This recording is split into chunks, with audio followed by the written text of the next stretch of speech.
Hello everyone, welcome to Marabang Aussie. Well, today we're making a traditional Aussie biscuit, the ANZAC Biscuit. It stands for Australian New Zealand Army Corps. This goes back over 100 years and goes back to Australians celebrating Anzac Day on April 25th. It was back in 1915 during World War I. Australian New Zealand troops landed in Gallipoli in Turkey, and we'll be celebrating that day every day to commemorate all the servicemen and women who gave their lives and fought for Australia to be a better country. Now, the origin of these biscuits, they say, goes back to families sending them to their troops and loved ones because they kept airtight. They were good for several months, and used to send them over there to the loved ones to have something from home. And it's been carried on everywhere. It was like the Anzac Day biscuit, or the Anzac biscuit you can get now. Find them in supermarkets, coffee shops, etc. And one of Australia and New Zealand's favourite biscuits. It's a quick, easy recipe, and we'll follow the step-by-step process now. Thank you for watching.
G'day everyone, welcome back to Marabang Aussie.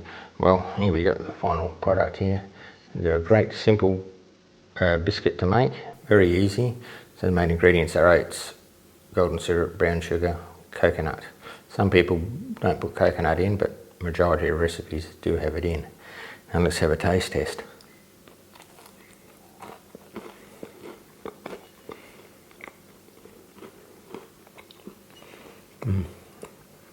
Firm biscuit, and taste the oats, the golden syrup and the hint of the coconut.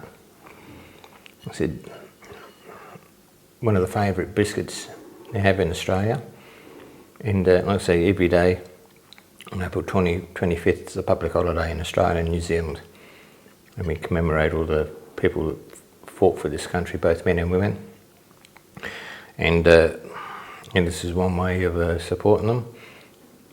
and we remember them for all their services that they provided. So please press the like button, subscribe, and please leave a comment below and tell me what you think of them when you try making this recipe. It's a delicious biscuit. Thank you everyone.